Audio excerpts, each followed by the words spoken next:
সুপ্রিয় দর্শক, আসসালামু আলাইকুম। আপনাদের সবাইকে স্বাগত জানাচ্ছি এখনকার আলোচনায়। আপনাদের সঙ্গে আছি আমি। হামলায় এগুলো এত ভয়ঙ্করভাবে ক্ষতিগ্রস্ত হয়েছে যেগুলো ঠিকঠাক করা অনেক কঠিন ব্যাপার। শুধু তাই না, ঠিক করার পরে এইগুলোর নিরাপত্তার নিশ্চয়তা কে দেবে? সেই নিশ্চয়তা মার্কিন প্রশাসন পাচ্ছে না। এদিকে আমেরিকা যুদ্ধে কার্যত ইরানের বিরুদ্ধে হেরে গিয়ে এখন ইরানের উপরে মারাত্মক রকমের অর্থনৈতিক নিষেধাজ্ঞা দেওয়ার ঘোষণা দিয়েছেন ডোনাল্ড ট্রাম্প। ইকোনমিক ডুমসডে ঘোষণা দিয়েছেন। ডুমসডে মানে একদম কিয়ামত দিবস, অর্থাৎ ইরানের বিরুদ্ধে একদম কিয়ামত নাজিল করে দেবে, এই রকম নিষেধাজ্ঞা দিয়েছেন। কিভাবে তিনি ইরানের বিরুদ্ধে এই কিয়ামত নাজিল করে দেবেন অর্থনৈতিক খাতে? 47 বছর ধরে তো ইরান এই অর্থনৈতিক নিষেধাজ্ঞার ভেতরেই ছিল। কি করবে এখন ডোনাল্ড ট্রাম্প?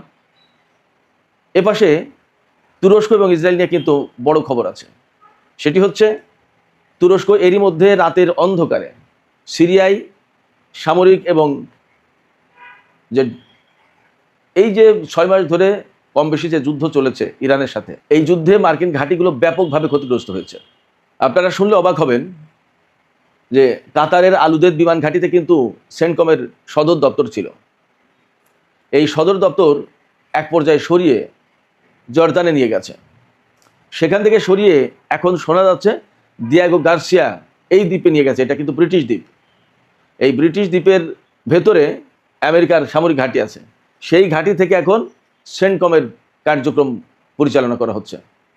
ওমান উপকূল থেকেই সেন্টকমের দূরত্ব হচ্ছে 3500 থেকে 4000 কিলোমিটার পথ, ইরান থেকে আরও দূর। সেক্ষেত্রে অনেক দূর থেকে এখন সেন্টকমের কার্যক্রম পরিচালনা করতে হচ্ছে।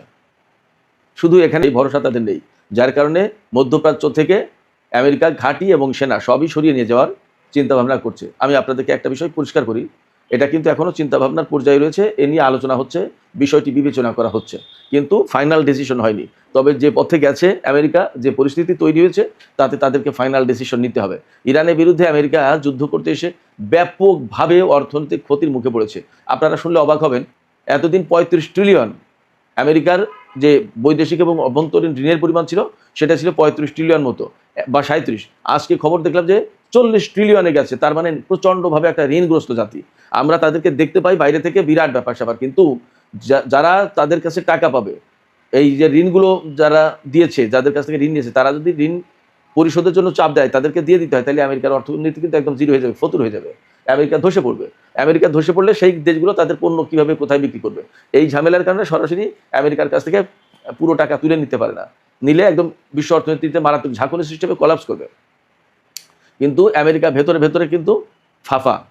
যাই হোক, ইরানের সাথে যুদ্ধ করতে এসে আরও খারাপ অবস্থা তৈরি হয়েছে। তারা মনে করেছিল ভেনিজুয়েলা দখল করে ফেলেছে, তাদের মোকাবেলার জন্য হয়, তাহলে কিন্তু আর এক হিসাব। এবং তখন আমেরিকা ইসরায়েলের সাথে যুদ্ধের পরে এই জোটের সাথে ইরান এবং এই প্রক্সি ফোর্সের যুদ্ধ হবে। এটা কিন্তু অনিবার্য।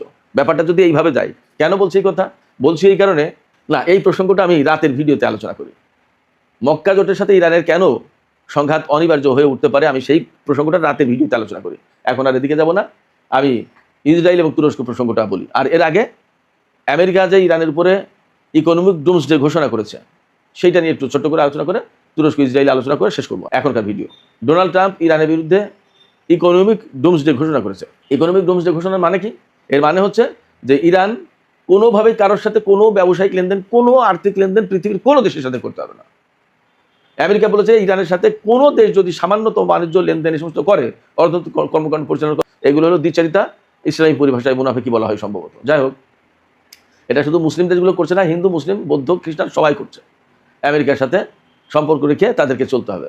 তবে আমি আপনাদেরকে বলি, আমার বিশ্বাস যে সামনে যে ব্রিক্স সম্মেলন বা এর আগেও জরুরি পরিস্থিতিতে হয়তো অনেকে মিটিং করতে পারে বা ভেতর ভেতর আলাপ আলোচনা করতে পারে, ইরানকে পৃথিবীর অনেক দেশ এখন আর মাইনাস করবে না, তারা লেনদেন করবে। চীন তো কিছুদিন আগেই বললো, আমি ইরানের সাথে কি করবো না করবো, কোনটা লেনদেন করবো কোনটা করবো না, সেটা আমার ব্যাপার, তুমি তো ডিকটেট করতে পারো না।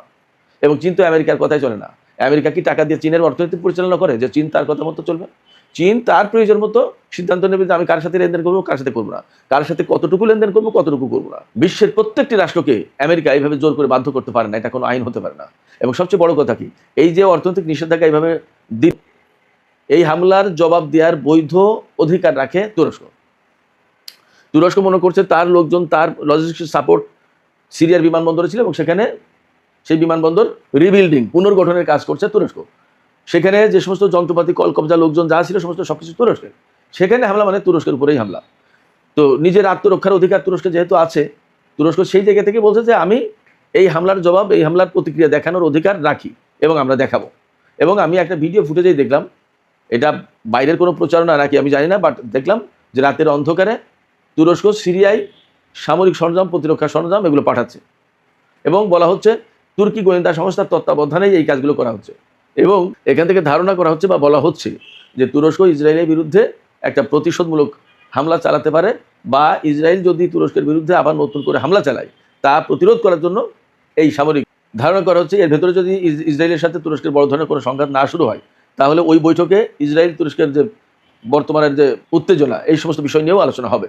এবং সম্ভবত ওই বৈঠকে মিশরের যোগদানের বিষয়টি গুরুত্ব দিয়ে আলোচনা হতে পারে, এমনকি যোগদানের বিষয়টি নিশ্চিত করাও হতে পারে। দেখা যাক পরিস্থিতি কি দাঁড়ায়। তো সুপ্রিয় দর্শক, এখনকার আলোচনা এখানে শেষ করতে চাইছি। আলোচনা শেষের আগে আপনাদের কাছে মতামত জানতে চাই, আমেরিকা যে মধ্যপ্রাচ্য থেকে তাদের সামরিক ঘাঁটি সরিয়ে নেওয়ার চিন্তা করছে, তাদের সেনা প্রত্যাহারের চিন্তা করছে, বিষয়টা কি চূড়ান্তভাবে সিদ্ধান্ত হতে পারে, অর্থাৎ চূড়ান্তভাবে সেনা এবং সামরিক ঘাঁটি সরিয়ে নিতে পারে? আপনাদের কি মনে হয়? এবং এই যে ঘাঁটি সরিয়ে নিয়ে যাওয়ার চিন্তা করছে, সেনা প্রত্যাহারের চিন্তা করছে, এটা কি আপনারা মনে করেন ইরানের সামরিক চাপের কারণেই আমেরিকা এটা করতে বাধ্য হচ্ছে? আপনাদের মতামত জানিয়ে কমেন্টে লিখতে পারেন। আর ভিডিও ভালো লাগলে লাইক, কমেন্ট, শেয়ার করবেন এবং চ্যানেলটি সাবস্ক্রাইব করে সাথেই থাকবেন। দর্শক, এখনকার মতো আলোচনা এখানেই শেষ করছি। আপনারা সবাই অনেক অনেক ভালো থাকুন। আল্লাহ হাফেজ।